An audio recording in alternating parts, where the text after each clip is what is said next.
Hi, it's Steve Hargadon, and welcome to the Emergency Home Learning Summit. Our special guest today is Denise Pope. Denise, thank you so much for being here. Thanks for having me back. Denise, what do you do? What do I do? I am a senior lecturer at the Stanford Graduate School of Education. So I teach and I do research, and I started a center at the School of Education that is also its own nonprofit called Challenge Success. And we work with schools and parents and communities to have a much broader understanding and vision of success. What does it mean to be successful in life? And we promote student well-being and engagement with learning. So we help parents and schools make changes to make sure that kids are really healthy and motivated and enjoying the learning that's taking place. What kind of a process is that for a school? It's you don't flip a switch and all of a sudden change, right? So they come to us because they want to change something. They're realizing that there's too much stress or health issues or a lot of disengagement at the school, and they send a multi-stakeholder team. So it has to be principal, some teachers, some parents, and some students. And together, that team goes through workshops with us and coaching and conferences and comes up with a plan, an action plan to change something very concrete that is aligned with the research on best practices in schools. So something around how they schedule their courses or the pedagogy or how they assess, how they focus on well-being and social emotional learning. So we call that a climate of care. Everything from, moving to a later start time so kids can get more sleep to fundamentally overhauling how they teach in the classroom. How do those specific and pragmatic changes relate to the overall culture of a school? So if you are not a school that's willing to change, ready to change, if you don't put a focus on teamwork and listening to stakeholders and being a learning institution, right, where you want to learn and improve, it's going to be hard to change. So the culture, it turns out, is very, very important. Now, that doesn't mean that you can have a culture in a community. You can be a very high-powered school. You can be known as one of the best schools in the community and still have issues, right? Still have problems. Still not really understand that rigor is not the same thing as load, right? And you want to help kids get even more engaged and be healthier. So the culture of the community might be, well, it's always been this way, and this is how we do it. But the school has to be open to really changing that and be brave enough to know that if they change it, people will still, be there and march with their feet even more so because they want to see healthier, more engaged kids. Do the schools typically find that they align around specific purposes, sort of educational or learning purposes? Yes, or we help them think about that, right? It might not be something that they've really thought about. If you look at mission statements of schools, a lot of them are really kind of bland or platitudes. And so they might say, well, yeah, this is what we're about, and show us the mission statement. And we have them rethink, what are you really about, right? What are really your end goals? We may have them do a portrait of a graduate. What are the skills and values you want to see, after X many years at your school? And some of them come in absolutely knowing this is who we are, and Challenge Success fits with what we want to do, and so help us. And others say, well, we were sent here from the accreditation committee, or we were sent here because we're having a lot of health issues with kids, or whatever it is. So they might not be quite ready to change, and we have to just go through a bunch of listening exercises. We have them shadow students through a school day. We have them do fish bowls where a group of kids and a facilitator are talking about how they feel on Monday morning and what are some of the things working at the school and what are some areas for improvement. And then the faculty members are listening outside that fish bowl. We have surveys that we have parents fill out and students fill out and faculty members fill out to really help kind of show a mirror and say, you're a great school. There's lots of things going on that are working well here. Here's a bunch of things that people across the stakeholders all realize aren't really working. Can we take this down to the family level? Because as soon as you said portrait of a graduate, I thought, I wonder how many parents have gone through that mental exercise for themselves about their kids. And I wonder how many students have gone through that mental exercise.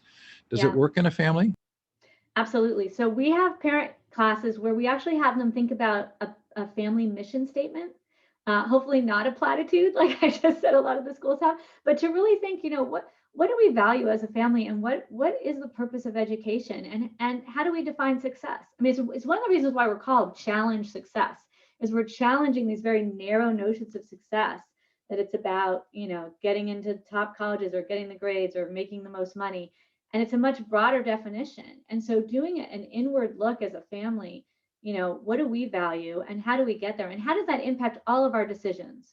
Everything from how many AP classes my kid's going to take, to do I pull the cell phone out of the room at night, to how many times do we sit around a table and have family meals, right? So we're talking about very concrete changes to actions at the family level and at the school level to help really promote a broader notion of success and to get all kids to thrive.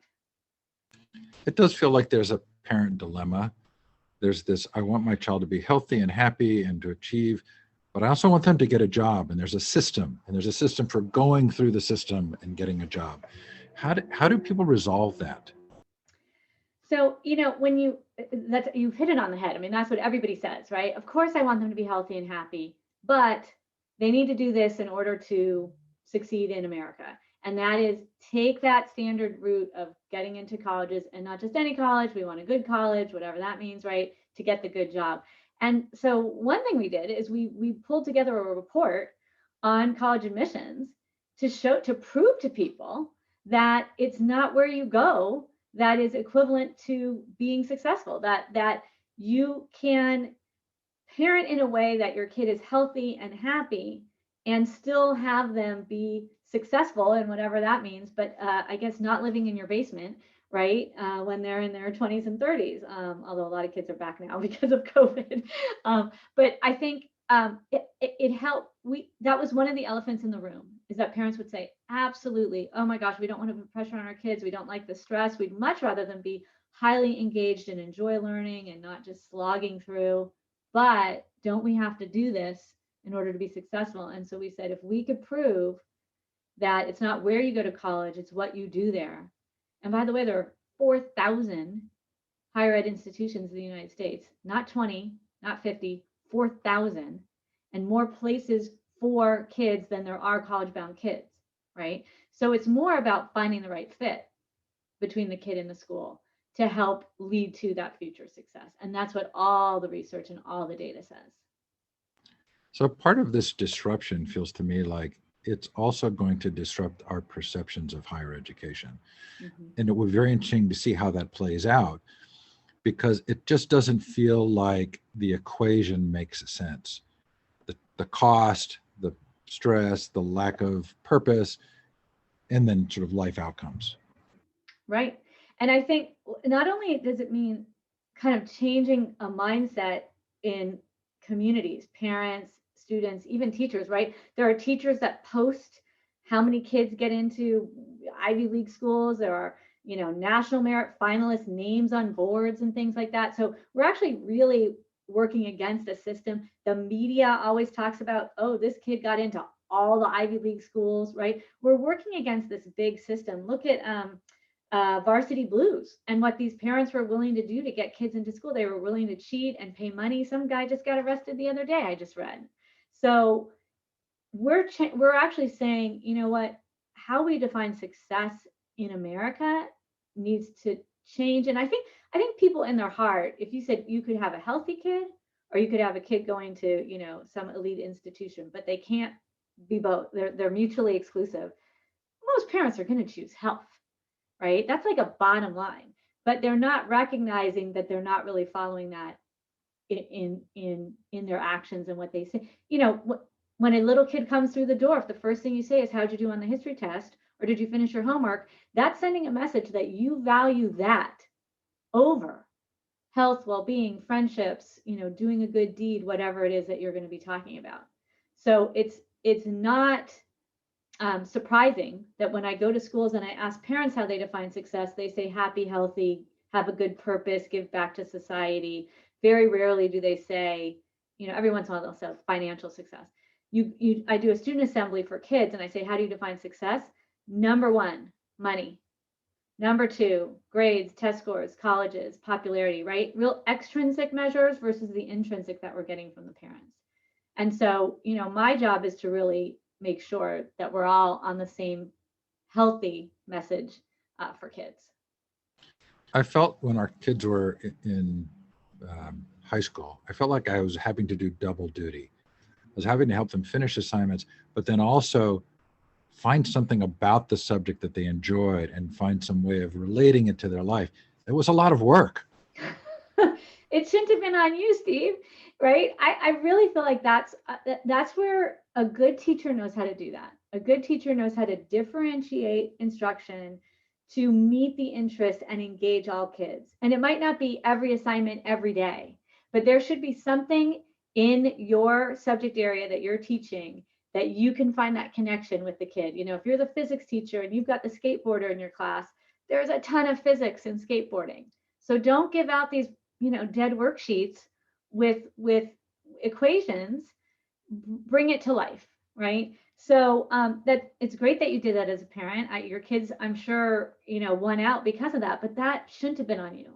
That's really on the teachers and really on the system to be set up so that there can be more differentiation and individualized learning and project-based learning that is engaging and also way more authentic.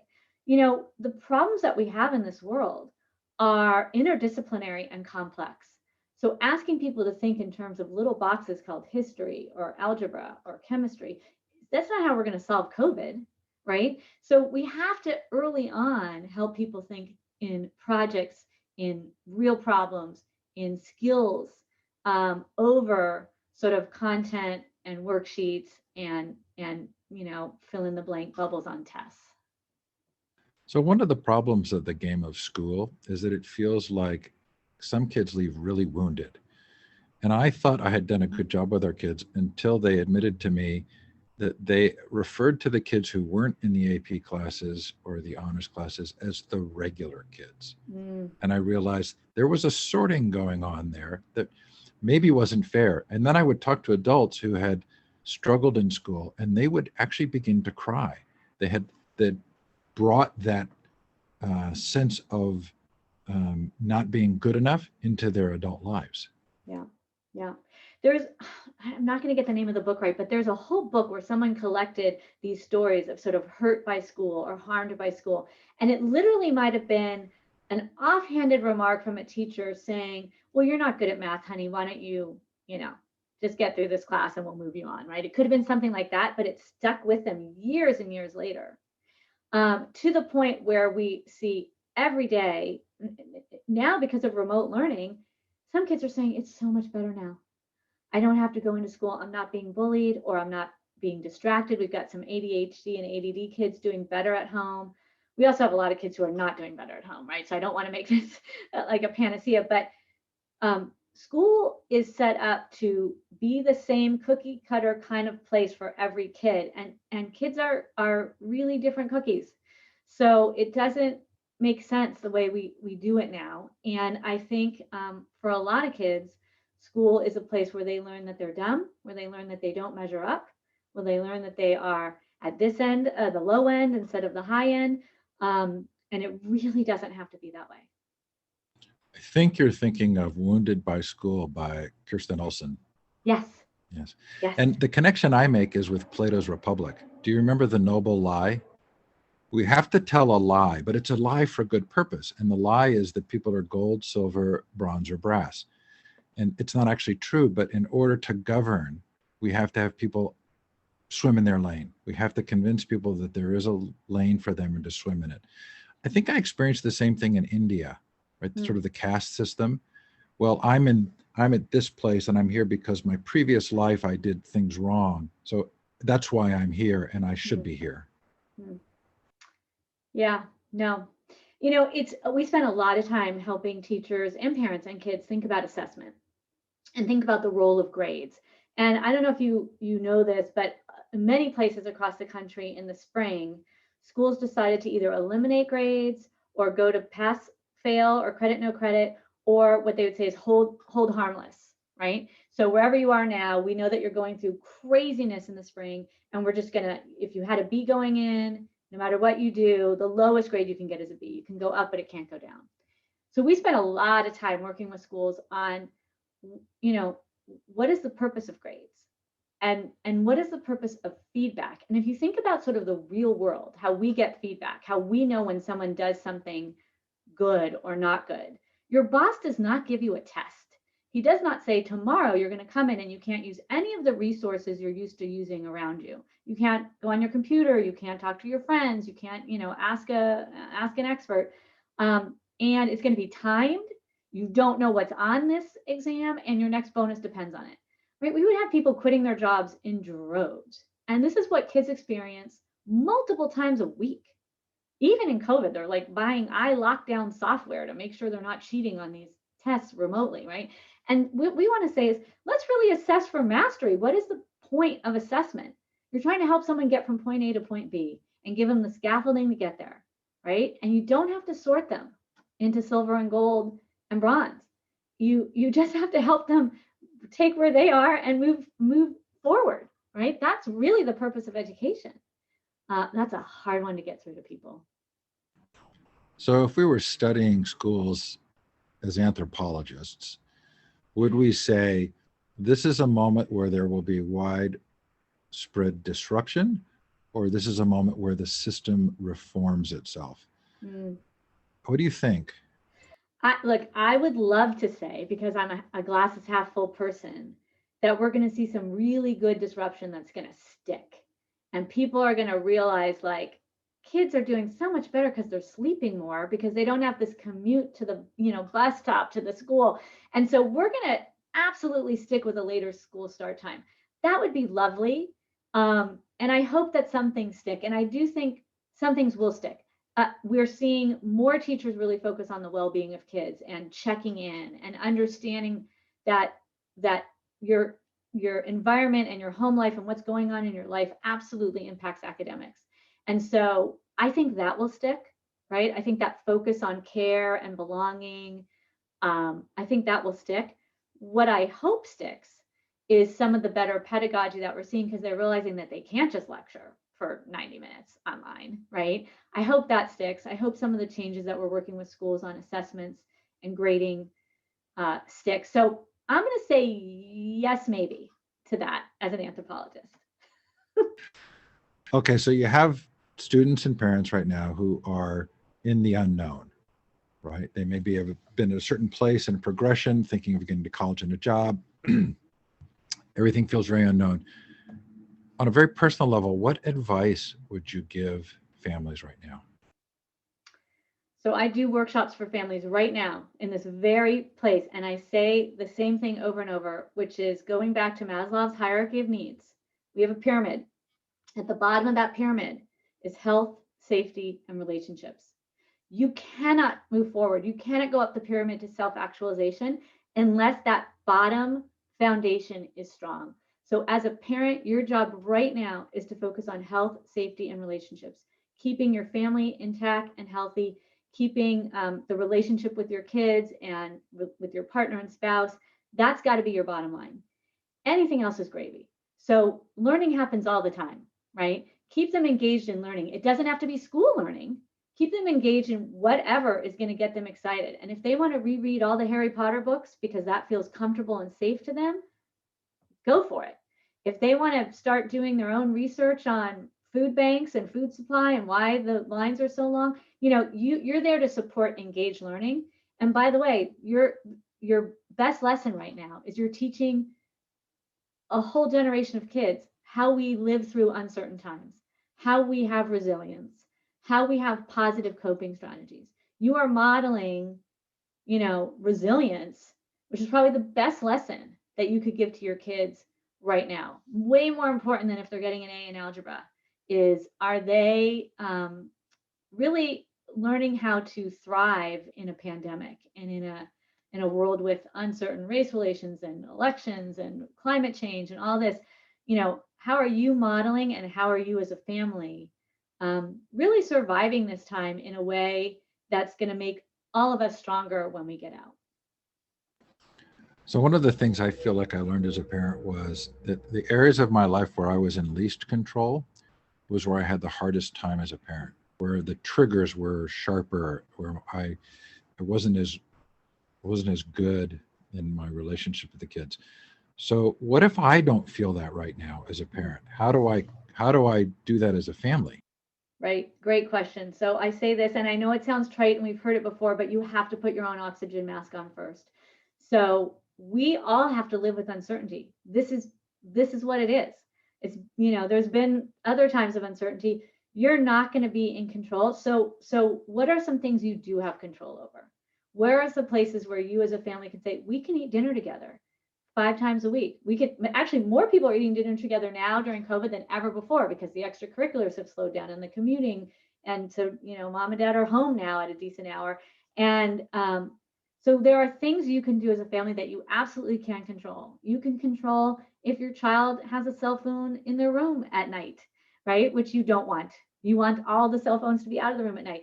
So you can control sleep as much as you can control sleep, right? You can control family time, and you can control modeling positive coping strategies. But you've got to take that time for yourself too. So many parents right now are so stressed because they're trying to keep their job and keep their little ones online, remote learning happening, and take care of, 3 meals a day and 6 feet apart and wearing masks and deal with everything. So taking that time for yourself and putting that oxygen mask on first and figuring out what can I control and what can't I control. And then, because our prefrontal cortexes are fully formed and our kids aren't, to say to them and to yourself, this too shall pass. This too shall pass. You will be back in school with your friends. Eventually, I can't say in January, but eventually you will be back in school with your friends. You will be able to use the playground again. You will be able to hug grandma again. And they can't see that physically because their prefrontal cortexes aren't allowing them. We are there to say that to them and to remind ourselves as well. My Buddhist friend says something like, this is being in the not knowing. Mm-hmm. And it's really hard when we're used to having plans to find some peace in a space where we don't know what is coming. Right? It's really hard, and we can do it. Did you have a story of school growing up? And is it the same story you have now, or did that story change at some point? I loved school growing up. School was my happy place. I love learning. I love reading. What do I do for fun? I read some more. My kids are like, "Mom, you're such a nerd." And, I loved it. I loved getting to know teachers. I loved losing myself in literature. So for me, school was a joyous place. School made me think. School was social. School was safe. And I feel like every kid deserves that. That was my And story. yeah, but somehow, like your the two books that I read to interview you previously, the Doing School and what was it, Underprepared and O- Over, uh, over underprepared, wait, oh my gosh, overloaded and underprepared. overloaded under. I didn't mean Overloaded to and mess you underprepared. up. But at some point, you realized that your story wasn't the story of other people. Yes, yes. It started when I was a teacher, and I realized that not all my students were loving school the way that I did. And how do I reach 170 kids? And how do I even know if some of them, if it's working for some or if it isn't? Because I have so many kids that I was responsible for as a high school English teacher. And that led me to graduate school to do this work where I shadowed 5 kids for an entire school year at a place that was supposed to be a great school. It is a great school. And these were supposed to be 5 sort of really engaged kids who were into school. And I still found this sort of game playing. It's why the book is called Doing School, that they weren't really, some of them loved pieces of it. Some of them were engaged with parts of it, but it wasn't sort of that story of school that I had felt. And this was at a place that was supposedly working. I thought, oh boy, We've got some work to do here. And that's how change. This has been wonderful. I just love the voice you have. Any final thoughts about what's going on right now and how to cope? I mean, I think, well, I've given advice to the parents. What I'd say to the teachers is show yourself some grace, right? You are doing such a hard job. It is so hard to be a teacher in normal days. Now we have just made your life so much harder. You're trying to figure out how to be safe. You've got your own family, your own kids that you have to make sure are doing their thing while you're trying to keep your job. I would say, the good enough right now has got to get you through. And the same thing, focus on relationships. That, kids learn because they love you. Kids learn because um, they they see the joy that you have for something, and it's contagious. So, do your best. Don't sweat the small stuff. We tell people, I did not make this up, but someone said Marie Kondo the curriculum, right? If it doesn't bring you joy, if it doesn't bring the kids joy, you're not teaching it this year. So less is more. And my heart goes out to you, and you can do this. Thank you, Denise. My pleasure.